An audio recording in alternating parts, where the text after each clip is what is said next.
The Boeing 747 shuddered at 38,000 feet, and Captain Morrison's voice crackled through the intercom with the kind of forced calm that made passengers grip their armrests.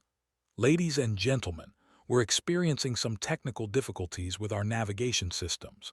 If there are any licensed pilots aboard, please identify yourselves to the flight crew immediately." In seat 16B, Valentina, Viper, Kozlov didn't open her eyes. She'd heard that announcement before, in different circumstances, when the stakes were measured in lives rather than delayed connections. Her calloused fingers remained folded across the worn leather jacket that bore no insignia, no rank, nothing to suggest she'd once commanded a squadron of F-22 Raptors through the most contested airspace in modern warfare. The woman beside her, a chattering marketing executive from Denver, had been complaining about turbulence for the past hour. Now she was silent, staring at the seatbelt sign that flickered ominously above their heads. Viper could smell the acrid scent of electrical burning, could feel the subtle wrongness in the aircraft's attitude that spoke of systems failing in cascade. The captain's second announcement came 3 minutes later, and this time the mask had slipped. "We need immediate assistance from any qualified pilots. This is not a drill." She opened her eyes then, those pale green irises that had once tracked enemy aircraft through Syrian skis, that had calculated intercept vectors while pulling 8GS in a screaming dive. The flight attendant was making her way down the aisle, scanning faces with barely concealed desperation. When their eyes met, something passed between them. Recognition, perhaps, or simply the understanding that comes when one predator recognizes another. "Ma'am, are you?" the attendant began. "Major Valentina Kozlov, retired Air Force," Viper said quietly, unbuckling her seatbelt. "I can fly."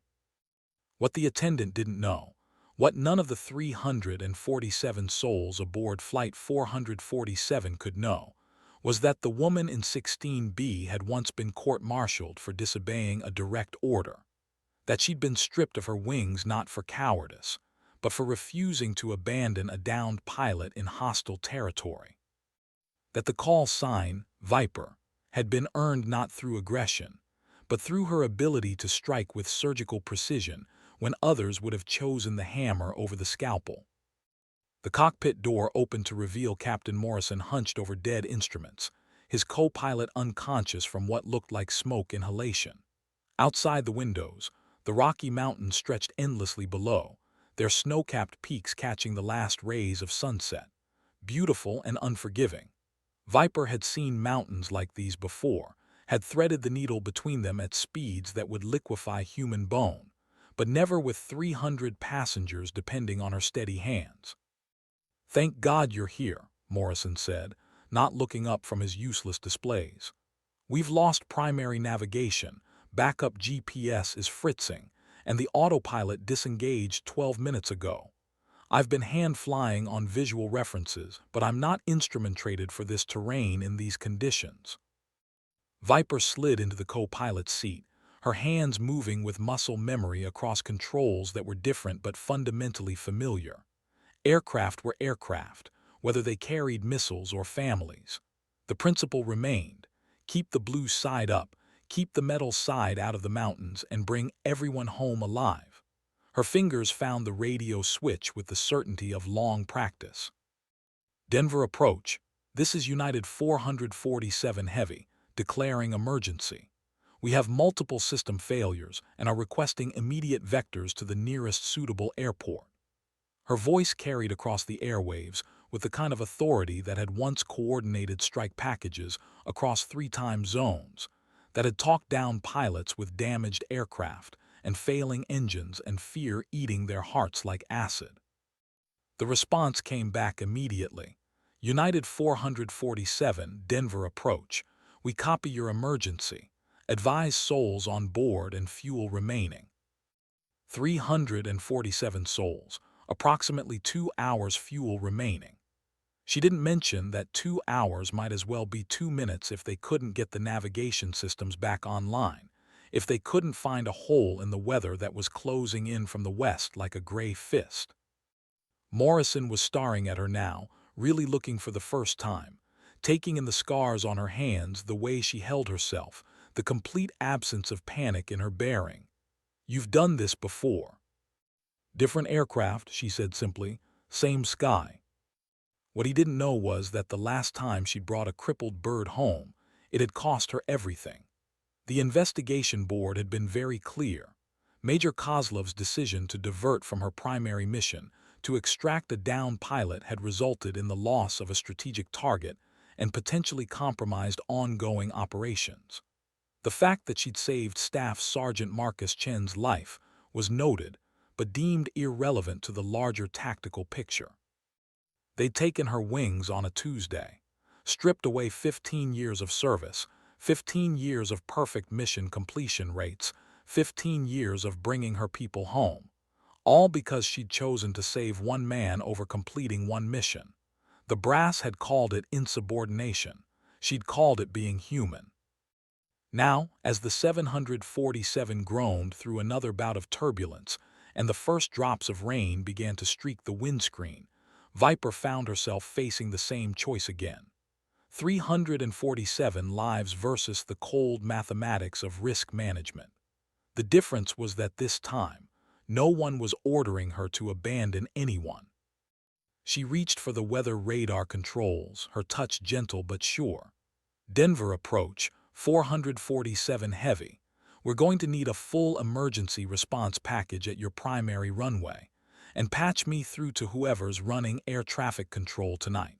We're going to need to talk." The radio crackled back. 447 heavy, stand by for ATC supervisor.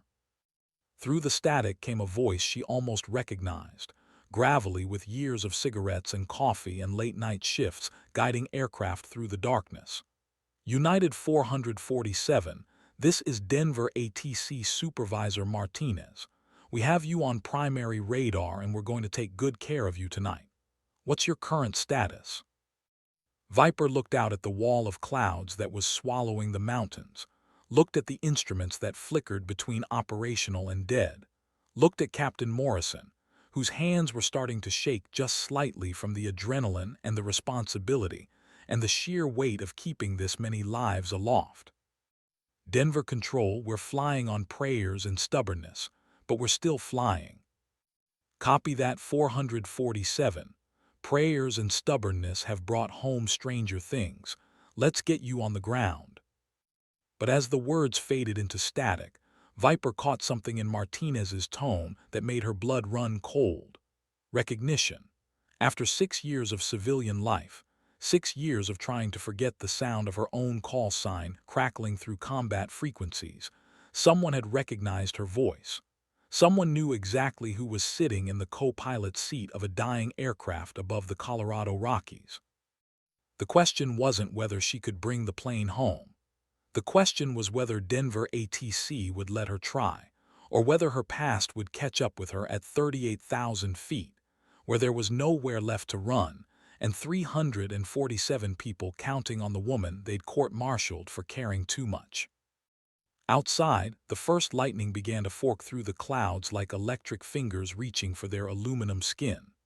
The storm was coming, and Viper had never been one to back down from a fight, especially when the stakes were measured in lives rather than medals or commendations, or the approval of men who'd never pulled GS in anger, or felt their aircraft shudder under enemy fire. She keyed the microphone again, and when she spoke, her voice carried the weight of every mission she'd ever flown, every pilot she'd ever brought home, every choice that had led her to this moment above the mountains with darkness falling and the weather closing in. "Denver Control, this is Viper. I'm bringing my bird home." The silence that followed stretched across the radio waves like a held breath. In air traffic control centers, call signs were supposed to be forgotten after missions ended, after pilots retired, after the machinery of war moved on to newer heroes and fresher tragedies. But some call signs echoed longer than others. Some became legends whispered in ready rooms and repeated in after-action reports. Some became cautionary tales about the price of putting people before policy. Martinez's voice, when it came back, carried a weight that hadn't been there before. "Viper, this is Denver Control. We've been waiting for you to come home." And in those words, in the recognition that carried across the static and the storm, Viper understood that her court-martial hadn't been the end of her story. It had been the beginning of something else entirely. Something that would be written in the sky above Colorado, with 347 lives hanging in the balance, and the woman they'd tried to forget holding the controls of a machine that was slowly dying around them. The storm had found them now, rain drumming against the windscreen in sheets that turned the world below into a gray blur. But Viper's hands were steady on the controls, and for the first time in 6 years, she felt like she was exactly where she belonged. Lightning illuminated the cockpit in stark, momentary clarity. Captain Morrison was watching her with something approaching awe, the way young pilots had once looked at her when she'd been invincible, when her wings had carried the weight of authority rather than the burden of exile. But the moment passed, the darkness returned, and there was only the storm and the failing aircraft and the impossible task of threading a needle through weather that was trying to kill them all. "Viper," Morrison said quietly, "what did you do in the Air Force?" She didn't take her eyes off the instruments, didn't let her concentration waver from the delicate dance of keeping 200 tons of aluminum and humanity balanced on a knife's edge between earth and sky. "I brought people home," she said, "no matter what it cost." And as the words left her lips, she realized that cost was about to be calculated again.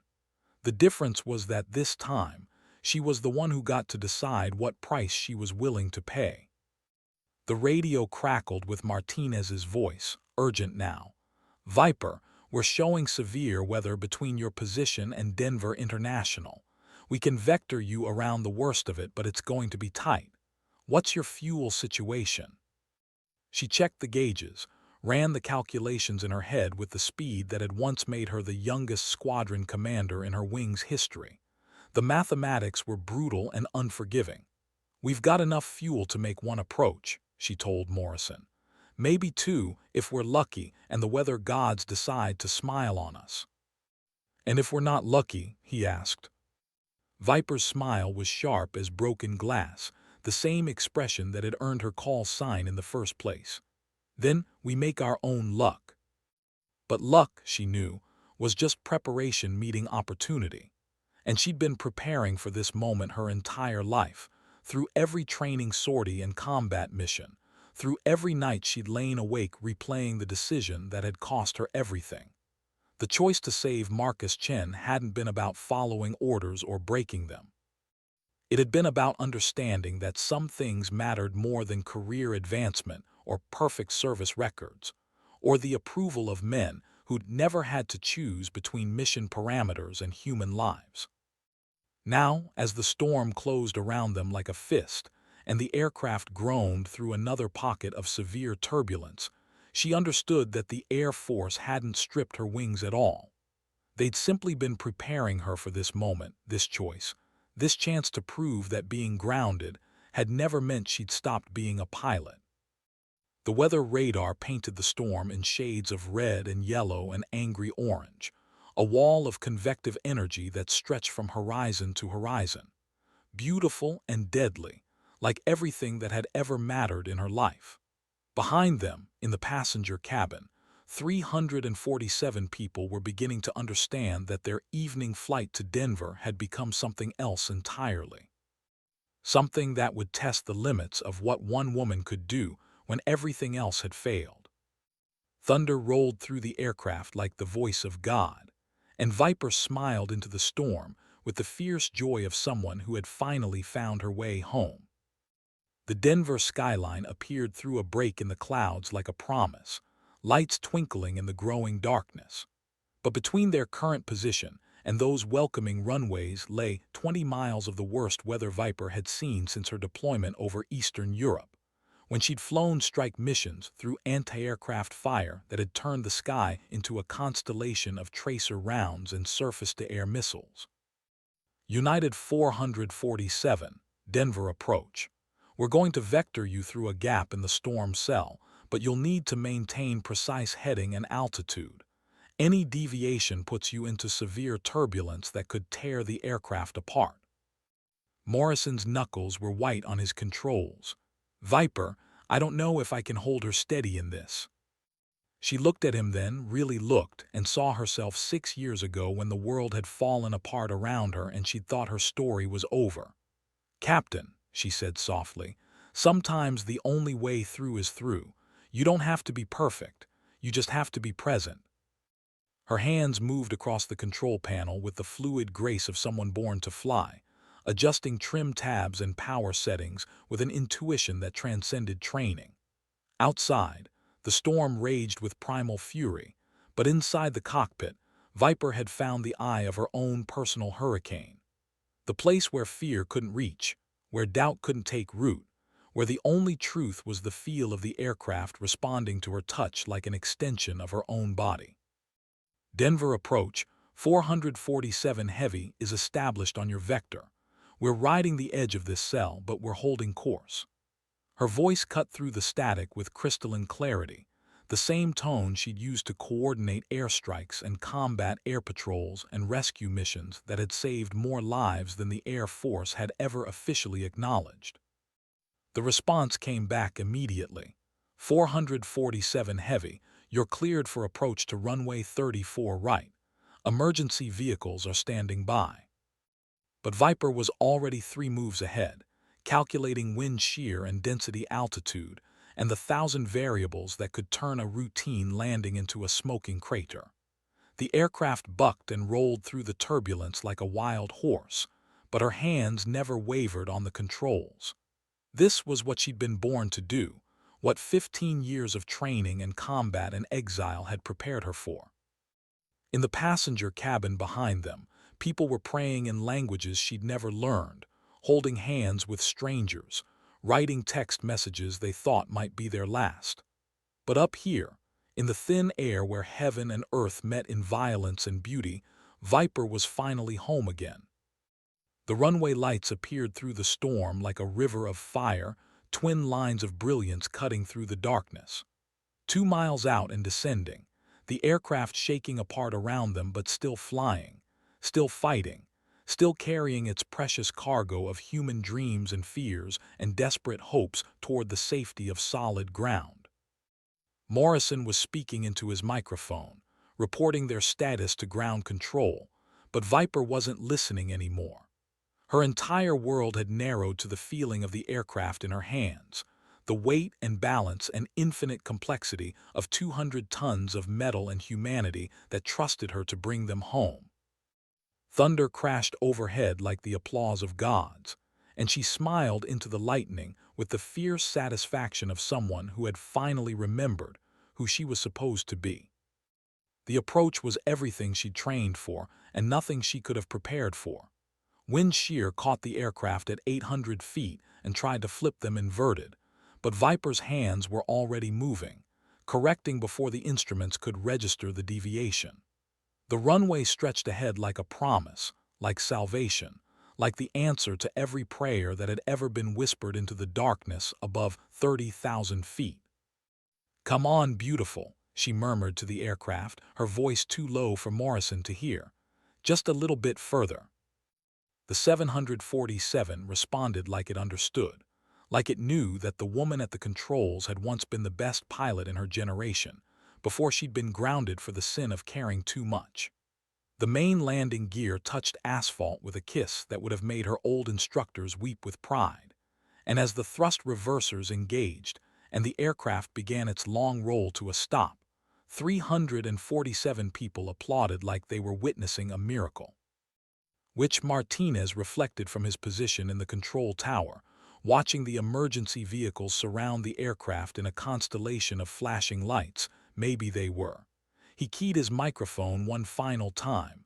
"United 447, welcome to Denver. Outstanding work, Viper. Outstanding work."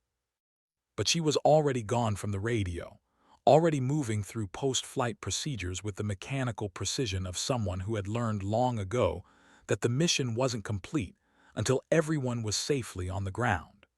Her hands shook slightly as she shut down the engines, the first sign of vulnerability she'd shown since taking the controls. Morrison was staring at her with naked admiration. Where did you learn to fly like that?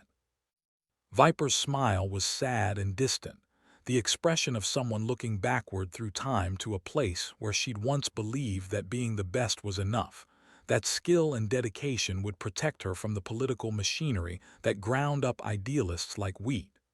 A long time ago, she said, in a war most people have forgotten. She stood to leave, to blend back into the crowd of passengers and disappear into the anonymous darkness of civilian life. But Morrison caught her arm, his grip gentle but insistent. "Wait," he said. "What you did up there, that wasn't luck, that wasn't even training, that was art." Viper looked out the cockpit windows at the emergency crews, at the fire trucks and paramedics and ground personnel who had mobilized to save lives that might have been lost without her intervention. She thought about Marcus Chen, probably sitting in some bar in Texas right now, unaware that the woman who'd saved his life had just saved 346 others. "Art is what happens," she said quietly, "when you refuse to let fear make your decisions for you." The deplaning process took 40 minutes. 40 minutes of passengers filing past the cockpit door with tears in their eyes and gratitude in their voices and stories. They would tell their grandchildren about the night they almost died and the woman who brought them home. Viper accepted their thanks with the same quiet dignity she'd once brought to mission briefings, but her eyes were already looking beyond the terminal, beyond the crowd, toward whatever came next. The FAA investigators arrived while she was still in the jetway, clipboard-wielding bureaucrats with serious expressions and questions about her qualifications, her experience, her authority to assume control of a commercial aircraft in an emergency situation.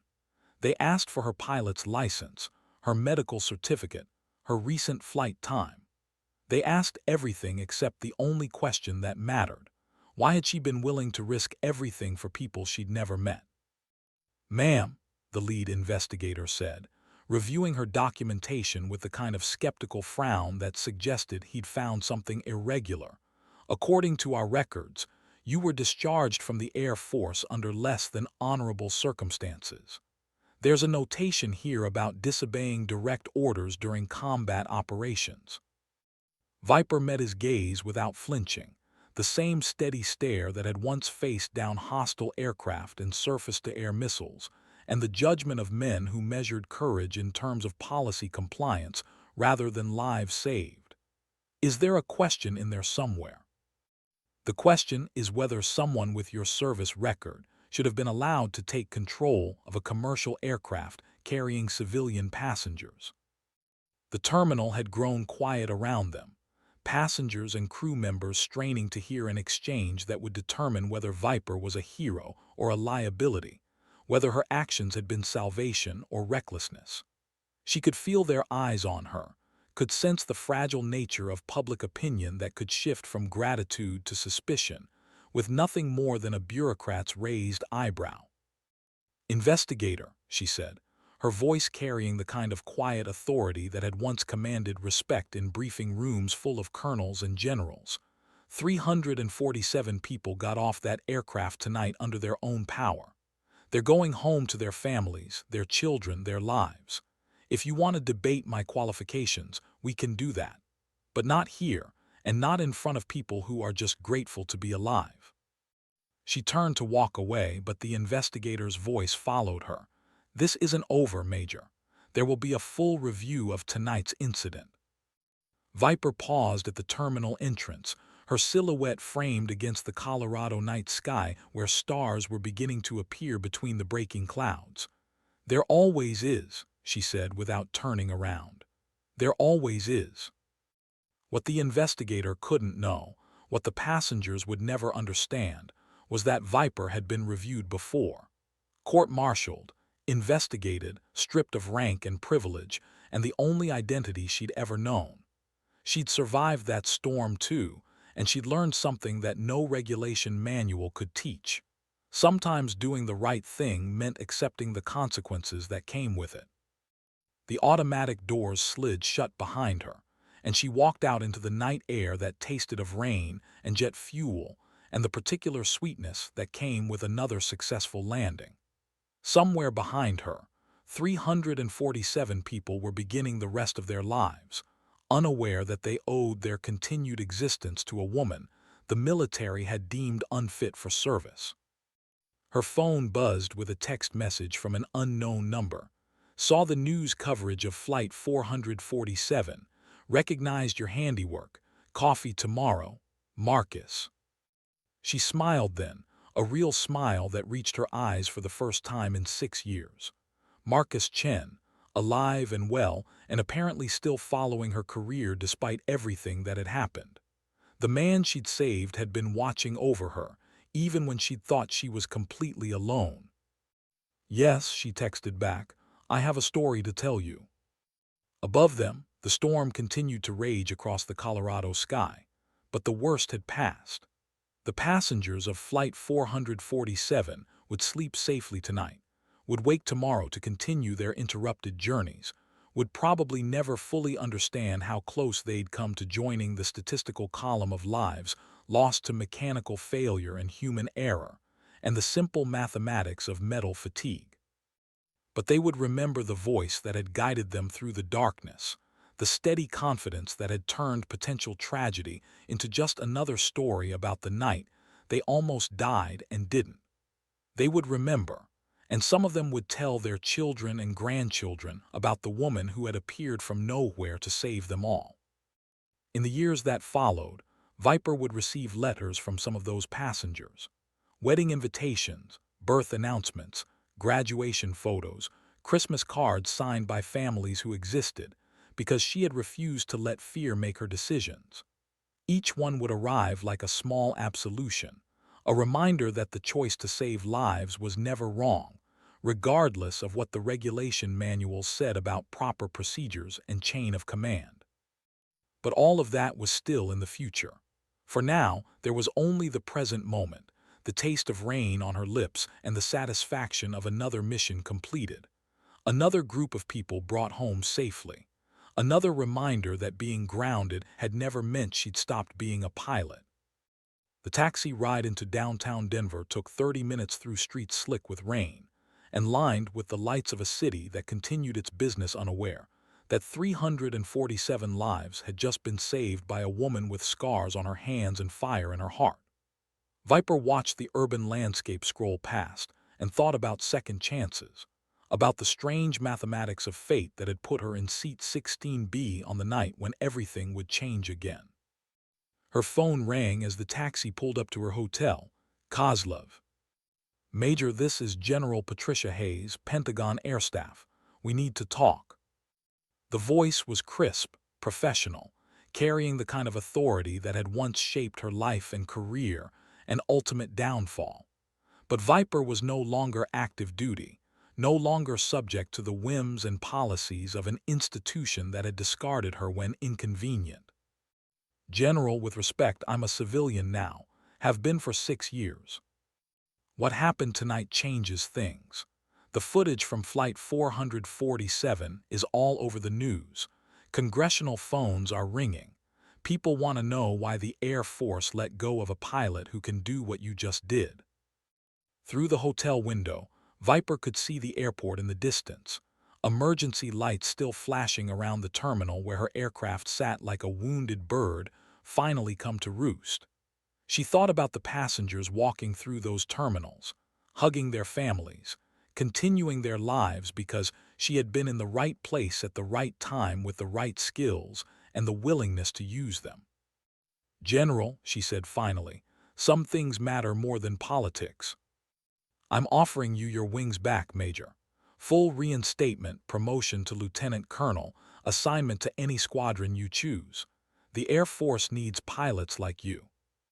The offer hung in the air between them like ordnance waiting to explode. Everything she had lost, everything that had been taken from her, offered back with the stroke of a pen, and the approval of men who had spent 6 years pretending she didn't exist. It should have felt like vindication, like justice, like the universe finally acknowledging her worth. Instead, it felt like another test. "I'll think about it," she said, and ended the call before the general could respond. Outside her hotel room window, Denver stretched toward the horizon in a grid of lights that reminded her of approach patterns, of the geometric precision that guided aircraft safely home through the darkness.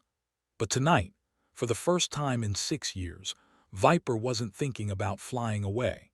She was thinking about what it meant to come home.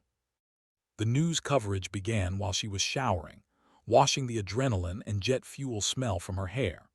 By the time she emerged, every major network was running the story of Flight 447, the mysterious former Air Force pilot who had appeared from the passenger cabin to save hundreds of lives. The footage from inside the aircraft showed her hands steady on the controls, her voice calm and authoritative as she guided the dying 747 through the storm.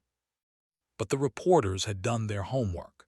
By morning, they would have her full service record, her court-martial proceedings, the details of the mission that had ended her military career.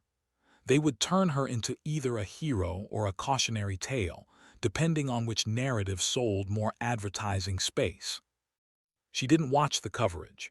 Instead, she sat by the window and looked out at the sky that had once been her kingdom, the infinite blue realm where she had been young and invincible and certain that doing the right thing would always be enough. The stars were visible now, the storm having moved east toward Kansas and the flatlands where it could spend its fury harmlessly. Somewhere out there, Marcus Chen was probably watching the same stars, remembering the night she had disobeyed orders to pull him out of hostile territory. Somewhere else, 347 people were settling into beds they hadn't been sure they'd see again. And in Washington, D.C., politicians and generals were calculating the public relations value of reinstating a pilot they'd court-martialed for the same instincts that had saved Flight 447. The mathematics of it all was simpler than they realized. She had saved lives because that's what pilots did. Everything else was just paperwork. Her phone buzzed with another message, this one from an unlisted number. "Major Kozlov, this is Captain Amanda Santos, currently serving with the 94th Fighter Squadron. Every pilot in our wing knows your story, what you did tonight. It's why we fly. Thank you." More messages followed through the night. Pilots she'd served with, pilots she'd trained, pilots who had heard her story and understood that sometimes the hardest thing about being a warrior was knowing when to fight the system instead of the enemy. Each message was a small redemption, a reminder that her legacy hadn't been erased by a court-martial, but had instead been carried forward by people who understood what it meant to put lives before regulations. Dawn came gray and uncertain over the Colorado plains, painting the sky in shades of possibility. Viper had slept fitfully, her dreams filled with the sound of engines and radio chatter, and the particular silence that came when aircraft slipped the surly bonds of Earth and touched the face of God. She woke to find herself famous, the lead story on every news program, the subject of editorials and op-eds, and think pieces about civilian heroism and military justice. The irony wasn't lost on her.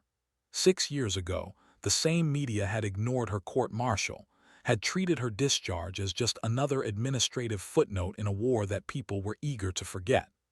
Now they were calling her a hero for doing exactly what she'd always done, putting people before policy, lives before missions, humanity before the cold calculations of institutional advancement.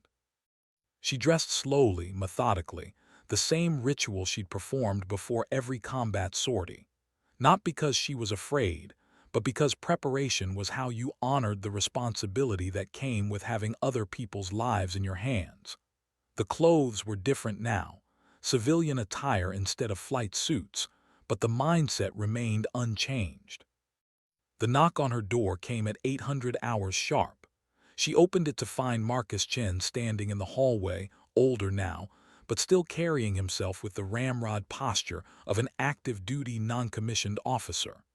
His smile was tentative, uncertain, the expression of someone who owed a debt so large it couldn't be quantified in normal human terms. "Major," he said simply. "It's just Viper now," she replied. Or Val if you prefer civilians' names. Never, he said firmly. You're Major Kozlov to me until the day I die, which, thanks to you, is going to be much later than originally scheduled. They embraced awkwardly, the way warriors do when emotion threatens to overwhelm military bearing. In his arms, she could smell the familiar sense of military life, gun oil and coffee, and the particular blend of determination and exhaustion that came with serving something larger than yourself. I watched the footage, he said when they separated. It was like watching you fly combat missions all over again. That same impossible calm, that same refusal to accept that some problems don't have solutions. They walked to a diner 3 blocks from the hotel, a place that served coffee strong enough to wake the dead and breakfast to pilots who had been landing aircraft before the sun came up. The morning news was playing on the television above the counter, showing footage of Flight 447's emergency landing on endless loop. They're calling you a hero, Marcus said, cutting into his eggs with military precision. They called me a traitor 6 years ago, Viper replied. Public opinion is like weather, it changes. But this is different. This time, they can't ignore what you did. 347 people, Val. That's not a number you can hide in classified reports or bury in bureaucratic language. She looked out the diner window at the morning traffic, at the ordinary people living ordinary lives in an ordinary city that had no idea how close they'd come to hosting a tragedy the night before. It doesn't change anything, Marcus. I'm still the pilot who disobeyed orders. I'm still the officer who put individual lives above strategic objectives. And that's exactly why they need you back. The words hung between them like a challenge, like an invitation to step back into a world that had rejected her for being exactly what it needed most. A leader who understood that the point of having power was using it to protect people, not to advance institutional interests. Her coffee had grown cold while they talked, but she didn't notice. She was remembering the feel of the 747's controls under her hands, the weight of responsibility that came with 347 lives depending on her skill and judgment and willingness to do whatever it took to bring them home safely. The general called last night, she said finally. Full reinstatement, promotion, any assignment I want. Marcus leaned forward, his eyes bright with the kind of hope that came from watching someone you respected get a second chance at the life they'd always deserved. That's incredible. When do you report? I haven't said yes. The silence that followed was heavy with implication. Marcus knew her well enough to understand that Viper never made decisions quickly, never acted without considering every angle and every consequence. But he also knew that some opportunities didn't wait for perfect timing. What's holding you back? He asked. She thought about the question, rolling it around in her mind like a pilot calculating fuel consumption and wind vectors and the probability of successful mission completion. What was holding her back? Fear of being hurt again, distrust of an institution that had discarded her when convenient, or something deeper, the understanding that some lessons could only be learned in exile, some wisdom only gained through loss. I spent 6 years learning how to live without the Air Force, she said, learning that my worth wasn't determined by rank or assignment or the approval of superior officers. Last night, I didn't save those people because I was Major Kozlov. I saved them because I was Viper, and Viper doesn't leave people behind. Marcus nodded slowly, understanding passing between them like shared frequency. So what's the difference if you're wearing a uniform when you do it? The difference is that uniforms come with orders, and sometimes orders conflict with doing what's right. And sometimes, he said gently, orders come from people who understand that doing what's right is the only order that matters. The television above the counter was showing interview footage now, passengers from Flight 447 describing their experience to news crews that had descended on Denver International like vultures on roadkill. But these weren't typical disaster interviews. These people weren't traumatized or angry or looking for someone to blame. They were grateful, articulate, genuinely moved by their brush with mortality and the woman who had guided them through it.